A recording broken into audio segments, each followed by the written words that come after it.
నమస్కారం. వార ఫలాలు కార్యక్రమానికి స్వాగతం. ఈ వారం ఏ రాశుల వారికి ఎలా ఉండబోతోంది తెలుసుకుందాం. మనతో పాటు ఉన్నారు బ్రహ్మశ్రీ చల్లా శ్రీనివాస శర్మ గారు, ఆస్థాన సిద్ధాంతి, శ్రీ దుర్గా మల్లేశ్వర స్వామి వాళ్ళ దేవస్థానం, ఇంద్రకీలాద్రి, విజయవాడ. నమస్కారం గురుగారు. నమస్కారం గురుగారు. వార ఫలాల్లోకి వెళ్ళే ముందు ఇవాళ ఈ వారం ఒక మంచి విషయం గురించి మనం మాట్లాడుకుందాం. ఒక మంచి మాట. అయితే పూజని చేసుకునేటప్పుడు దైవాన్ని పూజించుకునే సమయం ఏది అనువైన సమయం అనేది చాలామందికి ఒక సందేహం ఉంటుంది.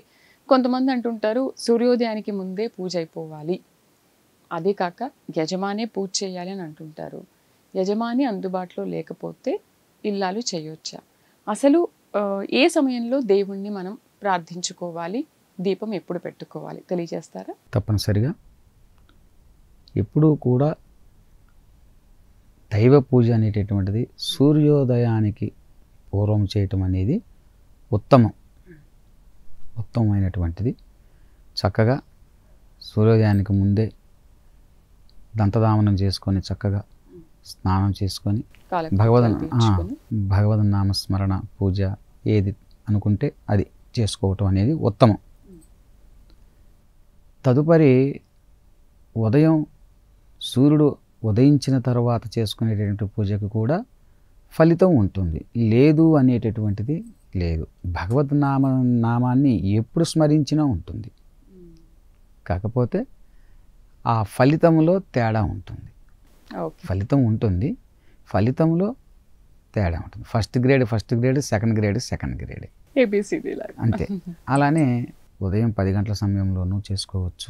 మొదటి ప్రాధాన్యత మాత్రం సూర్యోదయానికి పూర్వం అనేది ఉత్తమం. అంటే ఈ రోజుల్లో ఎవరు అలా చేసుకోవట్లేదు కదా. చెయ్యాలి. చేసుకోవట్లేదంటే రాత్రి 12 గంటల వరకు నిద్రపోవట్లేదు, టీవీ చూడటము, ముచ్చట్లు, ఏదో ఒక వ్యాపకంలో ఉంటున్నారు.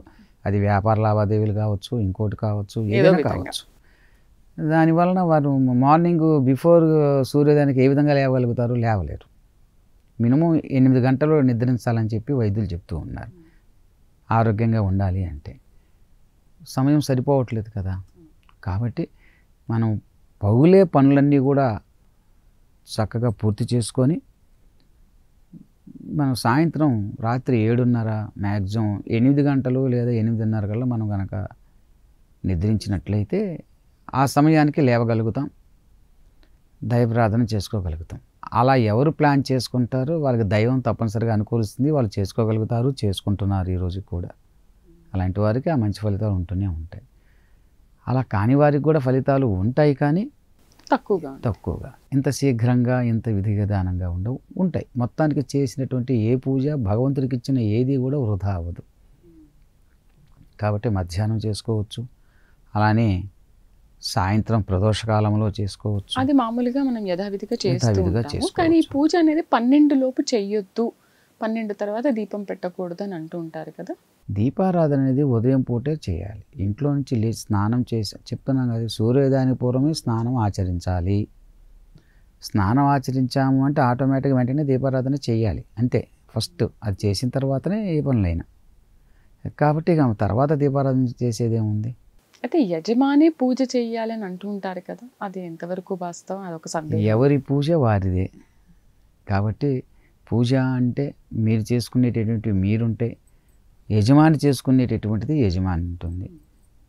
కాబట్టి ఇది యజమానికి ఒకటికే బాధ్యత, నాకు బాధ్యత లేదు అని యజమానురాలు అనుకోవటం పొరపాటు.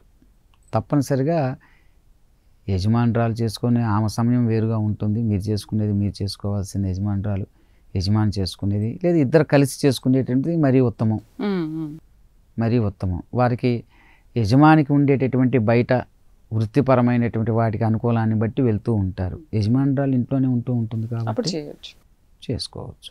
మంచి విషయం తెలియజేశారు గురుగారు. ఇక వార ఫలాల్లోకి వెళ్దామా మనం. ముందుగా ఈ వారం మేషరాశి వారికి ఎలా ఉండబోతోంది, ఎటువంటి పరిహారాలు పాటించాలి, ఎలాంటి జాగ్రత్తలు తీసుకోవాలి తెలియజేస్తారా? ఈ వారం ఈ రాశి వారిని చూసుకున్నట్లయితే కొంత ఆశగా ఉంటుంది, అనుకున్న ఆశలు అడియాశలు అయ్యేటటువంటి సూచనలు గోచరిస్తున్నాయి. దేని మీద ఆశ పెట్టుకోకుండా ముందుకు సాగుతూ ఉండాలి. దేని మీద అయితే ఆశ పెట్టుకుంటారో అది తప్ప అన్నీ నెరవేరేటటువంటి అవకాశాలు గోచరిస్తూ ఉన్నాయి. శారీరక శ్రమ ఎక్కువ వీరికి. అలసట, ఇసుకు, చీకు, చిరాకు, కోపము, నిష్కారణంగా కోపపడటం ఇతరుల మీద, ఇటువంటి ప్రవర్తనని కొంత కలిగి ఉంటారు. కాబట్టి వీరికి జాగ్రత్తలు అవసరము. వాటిని తగ్గించుకోవటం అనేటటువంటిది మంచిది. అట్లానే కార్తీక మాసం కాబట్టి శివాభిషేకం చేసుకోవటము, అలానే రోజు శివ దర్శనం కానివ్వండి, విష్ణు దర్శనం కానివ్వండి, విష్ణు ఆలయాలు కానివ్వండి, శివాలయాలు కానివ్వండి, అమ్మవారి దేవాలయం ఏదో ఒక దేవాలయాన్ని సందర్శించుకున్నట్టయితే కొంత మానసిక ప్రశాంతత ఆ దేవాలయం సన్నిధిలో లభిస్తుంది. తత్మూలంగా వారికి ఉన్నటువంటి చీకు చిరాకులు కోపం తగ్గి కొంత మంచి తత్వంగా వినయంగా సంస్కారంగా మాట్లాడి ఆపదల నుంచి తప్పించుకునేటటువంటి అవకాశాలు గోచరిస్తున్నాయి.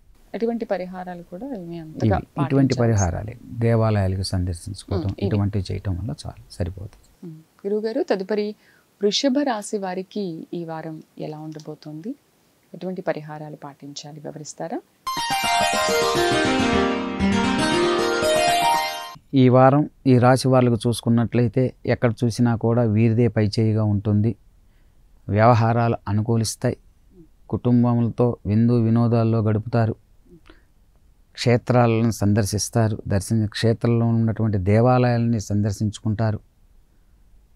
దైవ పూజల్లో పాల్గొంటారు. యజ్ఞయాగాదుల్లో ఈ వారం అంతా కూడా సత్కర్మల్లో పాలు పంచుకుంటారు. అన్నింట్లా ఈ వారం ఈ రాశి వాళ్ళకి విశేషంగా బాగా ఉన్నది చెప్పవచ్చు. ప్రత్యేకమైనటువంటి దోషాలు మాత్రము ఏమీ లేవు. అన్ని రకాలుగా అన్ని రంగాల్లో వీరికి అనుకూలంగా ఉన్నది. గురుగారు, తదుపరి మిథున రాశి వారికి ఈ వారం ఎలా ఉండబోతోంది? ఏ దేవుణ్ణి ఆరాధిస్తే మంచి జరుగుతుంది? ఈ రాశి వారికి చూసుకున్నట్లయితే మిశ్రమ ఫలితాలు లభిస్తూ ఉన్న ఈ వారం అంతా కూడా ఈ వారంలో వీరికి కొన్ని ఇబ్బందులు ఎదుర్కొనేటటువంటి పరిస్థితులు, కొన్ని తలపెట్టినటువంటి కార్యాలు కార్యరూపం దాల్చకపోవటం, అటువంటి ఇబ్బందులు కొంత జరిగేటటువంటి అవకాశాలు గోచరిస్తూ ఉన్నాయి. వీరికి శనికి సంబంధించినటువంటి పరిహారాలు, శనికి తైలాభిషేకం చేసుకోవటం, అట్లానే సుబ్రహ్మణ్య స్వామి ఆరాధన చేయటం చేసుకున్నట్లయితే, కార్తీక స్వామివారాల ఉపవాసాలు కనుక ఉన్నట్లయితే తత్సంబంధమైనటువంటి దోషాల నుంచి పరిహారం లభిస్తుంది వీరికి. ఇక తర్వాత కర్కాటక రాశి గురించి తెలుసుకుందాం. గురువుగారు, తదుపరి కర్కాటక రాశి వారికి ఈ వారం ఎలా ఉండబోతోంది వివరిస్తారా? ఈ వారం ఈ రాశి వారం చూసుకున్నట్టయితే గతంలో కార్యరూపం తలుచుకున్నటువంటి ఏ కార్యాలను అయితే మీరు తలపెట్టుకున్నారో ఆ పనులు ఆ కార్యరూపం దాలుస్తుంది. అనుకూలమైనటువంటి వాతావరణాలు గోచరిస్తూ ఉన్నాయి వీరికి. అలానే చేసేటటువంటి వృత్తి ఉద్యోగాలలో లాభదాయకంగా ఉంటుంది. ఆహారపు అలవాట్లలో కొద్దిగా జాగ్రత్త వహించడం అనేది ఉత్తమం. అన్ని విధాల అనుకూలంగా గోచరిస్తూ ఉంది. ప్రత్యేకించి ఏమైనా పూజలు ఈ విశేషమైనటువంటి పూజలు ఏమి లేవు. శివ దర్శనము, విష్ణు దర్శనం చేసుకోవటం మంచిది. ఈ మాసంలో చేతనైనంతలో శక్తికి మేరకు శక్త్యానుసారంగా దాన ధర్మములు చేసుకోవటం అనేటటువంటిది ఉత్తమం.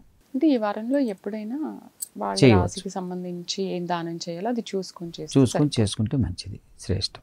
గురుగారు, తదుపరి సింహరాశి వారికి ఈ వారం ఎలా ఉండబోతోంది? అలాగే ఇష్ట దైవాన్ని ఏమైనా ప్రార్థించాలా? దానాలు ఏమైనా చేయాల్సిన అవసరం ఉంటుందా? ఈ వారం ఈ రాశి వారికి బంధుమిత్రుల సహాయ సహకారాలు అందుతాయి. ఆర్థిక పరంగా కొంత గత వారం కంటే ఈ వారం కొంత పుంజుకుంటుంది, మెరుగ్గా ఉంటుంది. ఆర్థిక లావాదేవీలు అనుకూలతనిస్తాయి. దైవ దర్శనం చేస్తారు. ఇతరులని గౌరవించేటటువంటి స్థితిలో వీరు ఉంటారు. గౌరవాలు పొందేటటువంటి స్థితిలో ఉంటారు వీరు. గత వారం కంటే ఈ వారం కొంత కష్టాలు గట్టెక్కి అనుకూలమైనటువంటి మంచి వాతావరణాన్ని కలిగి ఉంటారు. అన్ని రకాలుగా అనుకూలంగా ఉంటుంది ఈ రాశి వారికి. గురుగారు, ఈ వారం అలాగే కన్యా రాశి వారికి ఎలా ఉండబోతుంది? పరిహారాలు ఏమైనా తెలియజేస్తారా? కన్యా రాశి, ఈ రాశి వారిని చూసుకున్నట్టంటే చిన్న విషయాలకి కూడా ఎక్కువగా భావోద్రేకానికి గురి అయ్యేటటువంటి పరిస్థితులు నెలకొంటున్నాయి వీరికి. సడన్గా ఆకస్మికంగా తీసుకోకూడని నిర్ణయాలను తీసుకునేటటువంటి అవకాశాలు ఉంటాయి. అటువంటి నిర్ణయాలని విరమించుకోవటం వల్ల వీరికి ఉత్తమం మంచి జరిగేటటువంటి సూచనలు గోచరిస్తుంటాయి. అలా తీసుకోకుండా ఉన్నట్లయితే దానివల్ల ఇబ్బందులు ఎదుర్కోవాల్సి వస్తుంది. శత్రువులు పెరుగుతారు. భార్యాభర్తల మధ్య పరస్పరమైనటువంటి విభేదాలు తలెత్తేటటువంటి అవకాశం ఉన్నాయి. తగ్గి ఉండటం అనేటటువంటిది ఉత్తమం వీరికి. అట్లానే వీరు ఈ వారంలో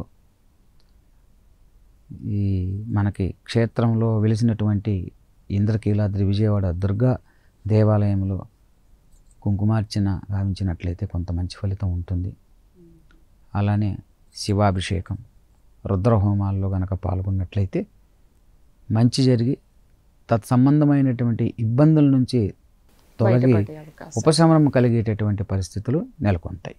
కొంచెం ఆ దూకుడు తగ్గించుకుంటే మంచిది. గురుగారు, తదుపరి తులా రాశి వారికి ఈ వారం ఎలా ఉండబోతోంది తెలియజేస్తారా? ఈ వారం చూసుకున్నట్లయితే ఈ రాశి వారికి రుణములు చేయవలసి వస్తుంది. అప్పుల వేట మొదలు పెడతారు. అది చేయకుండా ఉండటం మంచిది. ఆర్థికంగా ఖర్చులు, లావాదేవీల్లో ఖర్చులు తగ్గించుకోవటం మంచిది. ఆశకు పోయి అప్పు చేసి ఖర్చు చేయవలసి వస్తుంది. కాబట్టి అటువంటివి వారి యొక్క ఖర్చులు తగ్గించుకోవటం దీనికి ప్రథమం. ఈ వారం తగ్గించుకున్నట్లయితే క్రయ విక్రయాలు చేసేటటువంటి విషయాల్లో కానివ్వండి, కొంత వాయిదా వేసుకోవటం అనేది మంచిది. తదుపరి వారాలకి వాయిదా వేసుకోవటం అనేది ఉత్తమము. ఏ విషయంలో, నూతన విషయంలో కానివ్వండి, ధనాన్ని పెట్టుబడి పెట్టేటువంటి వ్యవహార శైలిలో కానివ్వండి, ఈ వారంని విరమించుకొని తదుపరి వారాలలో అనుకూలమైనటువంటి వారాల్లోనికి దాన్ని పోస్ట్ పోన్ చేసుకోవటం అనేది ఉత్తమం. గురుగారు, మీరు చెప్తున్నారు కొన్ని రాశుల వారికి అనుకోకుండా కొన్ని ఖర్చులు వస్తూ ఉంటాయి అని. అయితే ఈ వారం జాగ్రత్తగా ఉండాలని చెప్తున్నారు కదా, అది మనకు తెలుస్తుందంటారా? అనుకోకుండా ఒక ఖర్చు వచ్చినప్పుడు ఏంటి ఇది తెలియకుండా అయిపోతుందనే విషయం తెలుస్తుంది. ఖర్చు వచ్చేది తెలుస్తుంది, కానీ ఇప్పుడు ఎందుకు ఖర్చు పెడుతున్నామో తెలియదు. అంటే ఉదాహరణకి ఒక టీవీ పాడైపోయింది. మన ఇంట్లో 10,000 రూపాయల టీవీ ఉంది, కానీ 10,000 రూపాయల టీవీ బాగానే ఉంది. కానీ మనకి ఇంటి ముందుకే 5,000కే మంచి పెద్ద స్క్రీన్ ఉన్న టీవీ ఇస్తున్నామని చెప్పేసి ఆఫర్ అని చెప్తారు. దాన్ని ఏం చేస్తున్నాము, ఈ టీవీని పక్కన పెట్టేసి ఆఫర్లో వచ్చింది చెప్పి దాన్ని తీసుకుంటున్నాం. అందులో వచ్చేది బొమ్మే, ఇందులో వచ్చేది బొమ్మే. కానీ అనుకోని ఖర్చు అంటే ఏమిటి, వీధిలోకి వచ్చి బ్రాండెడ్ కాకుండా ఉన్నవి తక్కువ రేటుకి వస్తాయి కదా, తీసుకొని పెట్టుకుంటాం. పెట్టుకున్న తర్వాత ఓ 10 రోజులకి అది పాడైపోతుంది. తిరిగి మళ్ళీ పాత టీవీని అక్కడ తగిలిస్తాం. ఇది అనుకోకుండా ఖర్చు. మనిషి ఆశాజీవి, మనకి పని నడుస్తుంది, మనకి ఉంది కాబట్టి అసలు విషయ అవగాహనకి మనకి ఒక టీవీ నడుస్తుంది. కానీ అంతకంటే ఇంకా ఉండాలి అంటే అంత మనం సంపాదన చేయాలి కదా. కాబట్టి ఇవి అనుకోని ఖర్చులు ఈ టైప్లో ఉంటాయి. అనుకోని ఖర్చులు, అన్యూజువల్ సోర్స్ అంటూ ఉంటాం. అన్యూజువల్ సోర్స్, ధనాన్ని అనవసరమైన ఖర్చులకు వినియోగించుట అంటే ఇది కూడా వస్తుంది అర్థం. ఎగ్జాంపుల్కి బాగా చెప్పారు గురుగారు. తదుపరి ఈ వారం వృశ్చిక రాశి వారికి ఎలా ఉండబోతోంది, ఎటువంటి పరిహారాలు పాటించాలి తెలియజేస్తారా? వృశ్చిక రాశి వారికి ఈ వారం అంతా కూడా అనుకూలంగా ఉంటుంది. గతంలో నూతన పరిచయాలు ఏర్పడతాయి అనుకున్నాం, తద్మూలకంగా వారి మూలకంగా వీరికి లాభాలు గోచరిస్తూ ఉన్నాయి. ఆదాయపరంగా బాగా ఉంటుంది. కాకపోతే ఆహార నియమాల విషయాల్లో వీరు వృశ్చిక రాశి వారు జాగ్రత్తగా ఉండటం అనేటటువంటిది మంచిది. సంతాన విషయంలో మంచి జరుగుతుంది. సంతానం విషయంలో లాభాలు కలిగేటటువంటి అవకాశాలు గోచరిస్తూ ఉన్నాయి. అన్ని విధాలా ఈ రాశి వారికి అనుకూలమైనటువంటి వాతావరణం ఉందని చెప్పవచ్చు ఈ వారం. ఎలాగో కార్తీక మాసం కాబట్టి శివారాధన, శివాభిషేకాలు సహజం, మంచిది. శక్తి మేరకు సత్కార్యములకు దాన ధర్మాలు అనేవి మంచిది. అది అన్నదానం చేస్తారా, దుప్పటి దానం చేస్తారా, ఏ రూపంలో అయినా చేయవచ్చు. శక్తి అనుసారంగా మన శక్తిని అనుసరించి, శక్తికి మించి చేయకూడదు, ఫలితం ఉండదు. అయితే ప్రత్యేకించి ఈ కార్తీక మాసంలో ఇటువంటి దానాలు చేస్తే మంచిది అంటారు, అంతేనా? ఏ రూపంలో అయినా, ఏ రూపంలో చేసినా పర్వాలేదు. గురుగారు, తదుపరి ఇక మనం ధనస్సు రాశి వారికి ఈ వారం ఎలా ఉండబోతోంది తెలియజేస్తారా? ధనుసు రాశి వారికి చూసుకున్నట్లయితే ఈ వారం కొంత ఇబ్బందులు ఉండేటటువంటి అవకాశాలు గోచరిస్తూ ఉన్నాయి. వీరికి కూడా ధనము లోటు ఉంటుంది. ఈ వారంలో ఆర్థికంగా చూసి ఖర్చు పెట్టడం, సోదర సోదరీమణుల మధ్య కొంత అవగాహన లోపము చేత వైరం ఏర్పడేటటువంటి సూచనలు కూడా గోచరిస్తూ ఉన్నాయి. ధన నష్టం జరిగేటటువంటి అవకాశాలు గోచరిస్తూ ఉన్నాయి. కాబట్టి భూ సంబంధమైన విషయాల్లో జాగ్రత్తలు వహించడం మంచిది. క్రయ విక్రయాల జోలి వెళ్లకుండా ఉండటం అనేటటువంటిది మంచిది, ఉత్తమం. ధనుసు రాశి వారికి కొంచెం జాగ్రత్తలు అవసరం. అది దత్తాత్రేయ శ్లోకం, దత్త స్తోత్రాన్ని చదువుకోవటం వల్ల వీరికి మంచి కలుగుతుంది. గురువుకి వస్త్రాన్ని కనుక సమర్పించుకున్నట్లయితే ఇంకా మంచిది. అంటే దత్తాత్రేయ స్వామికైనా మనం గురువుకి, వారికి గురువు మంత్రాన్ని ఉపదేశించినటువంటి గురువు కానివ్వండి, లేదా పెద్దలు, అంటే గురువు అంటే మొదటి గురువు తల్లిదండ్రులే, వారు ఉన్నట్లయితే వారికి వస్త్రాలని సమర్పించుకొని వారికి పూజించుకున్నట్లయితే, నమస్కరించుకున్నట్లయితే మంచిది, మంచి ఫలితాలు లభిస్తుంది. గురుగారు, తదుపరి మకర రాశి వారికి ఈ వారం ఎలా ఉండబోతోంది? మకర రాశి వారికి చూసుకున్నట్లయితే ఈ రాశి వారికి కూడా వీరికి ఈ వారం కొంత అనుకూలంగానే ఉంటుంది. అనుకూలమైన వాతావరణం, ధనాదాయము, వ్యాపారాల్లో లావాదేవీల మధ్య అనుకూలమైనటువంటిది. భార్యాభర్తల మధ్య మంచి అవగాహన ఏర్పడుతుంది. ఏకతాటిపైన ఉంటారు. కుటుంబం అంతా కూడా చక్కగా విందు వినోదాల్లో, ఆధ్యాత్మిక విశేషాల్లో పాల్గొంటారు. యజ్ఞయాగాద క్రతువుల్లో తలపెడుతుంటారు. తలపెట్టినటువంటి కార్యాలన్నీ కూడా చక్కగా సఫలీకృతం అవుతూ ఉంటాయి. ఈ రాశి వారికి ఈ వారం అంతా కూడా అన్ని రకాలుగా బాగానే ఉందని చెప్పవచ్చు. గురుగారు, తదుపరి కుంభరాశి వారికి ఈ వారం ఎలా ఉండబోతోంది? కుంభరాశి, ఈ రాశి వారిని చూసుకున్నట్లయితే ఈ వారం అనుకున్నదొక్కటి అయినదొక్కటి అన్నట్లుగా ఉంటుంది. ఎందుకని? తను అనుకున్నది ఒకటి, భ్రమపడటం, భ్రాంతిలో మునిగి తేలుతూ ఉంటారు. భ్రాంతి నుంచి విడనాడాలి. అది విడనాడాలి అంటే దైవారాధన వల్ల తప్ప ఇంకొక ద్వారా ఆ అజ్ఞానం అనేది తొలగదు.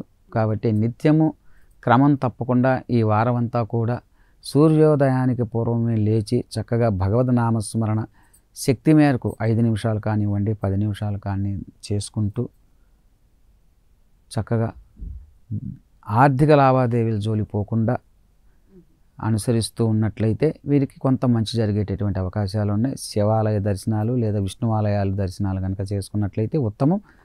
వీలైనంతలో దేవాలయానికి వెళ్ళి, అది ప్రదోషంలో కానివ్వండి, సూర్యోదయానికి పూర్వం ముందు కానీ దేవాలయాల్లో దీపాలను కనుక వెలిగించినట్లయితే మంచి ఫలితాలు కలుగుతాయి. చివరిగా మీన రాశి వారికి ఈ వారం ఎలా ఉండబోతోంది గురుగారు? మీన రాశి వారికి చూసుకున్నట్లయితే ఆరోగ్యపరమైనటువంటి రుగ్మత కొంత ఇబ్బంది పెట్టేటటువంటి అవకాశం ఉన్నది. అది కూడా వాతము, బోన్స్కు సంబంధించినటువంటి కాళ్ళు నొప్పులు, తీపులు, ఇటువంటి వాటికి విషయాల్లో ఇబ్బందులు కొంత కలిగేటటువంటి సూచనలు గోచరిస్తూ ఉన్నాయి. ఆరోగ్యపరంగా అనవసరమైనటువంటి విషయాల కోసం ఆరాటపడి పరిగెత్తే కంటే కూడా కంటే కూడా అది అంటే ఓపిక లేకపోయినా కానీ ఆ పని కోసం 4 సార్లు తిరగటం, కాలు నొప్పులని బాధపడటం. కాబట్టి అది అవ్వదని తెలిసినా ప్రయత్నం చేద్దామని. అందువల్ల మీరు ఎన్ని ప్రయత్నములు చేసినా మీకు నెరవేరేటటువంటి సమయం ఇది కాదు. కాబట్టి ప్రయత్నం చేయటంలో తప్పులేదు, కానీ పదే ప్రయత్నం అనేది ఈ వారం పనికిరాదు. కాబట్టి దానివల్ల ఆరోగ్య సమస్యలు కొని తెచ్చుకోవటం ఇలాంటివి జరుగుతూ ఉంటాయి. కాబట్టి కొంచెం నెమ్మదిగా వీరికి నిదానంగానే పని అవుతుంది, లగ్నంలో శని ఉంటాడు కాబట్టి మందకోడిగా సాగుతాయి. మీరు ఉత్సాహము చురుకు చూపించినంతగా పనిలో చురుకు ఉండదు. కాబట్టి ఆచితూచి అడుగు వేయటం అనేది ఉత్తమం. ఆంజనేయ స్వామి వారికి ఆకుపూజ చేయటం, స్వామివారికి నిత్యము కూడా ప్రదక్షిణలు చేయటం అనేటటువంటిది చాలా మంచిది. అవసరమైతే హనుమాన్ చాలీసా రోజుకి 11 సార్లు కానివ్వండి, 21 సార్లు కానివ్వండి, 108 సార్లు కానివ్వండి, మీ సమయాభావాన్ని బట్టి వృత్తికి ఆటంకం కలగకుండా చేసుకున్నట్లయితే మంచి జరిగే అవకాశాలు తప్పనిసరిగా ఉంటాయి. అయితే ఇప్పుడు మీనరాశి వారికి ఈ వారం వరకు ఆరోగ్య సమస్యలు వెంటాడతాయి, కొంచెం అంతే. తర్వాత వారంలో అవి తగ్గే అవకాశాలు, అది మనం ఆ తర్వాత వారాల్లో చూద్దాం. ధన్యవాదాలు గురువుగారు. ఈ వారం ఏ ఏ రాశుల వారికి ఎలా ఉండబోతుందో చాలా చక్కగా వివరించారు. అలాగే ఇవాళ ఒక మంచి విషయం గురించి కూడా చెప్పారు. ధన్యవాదాలు. చూసారు కదా, ఇది ఈ వారం వార ఫలాలు కార్యక్రమం. వచ్చే వారం మళ్ళీ కలుద్దాం. నమస్కారం.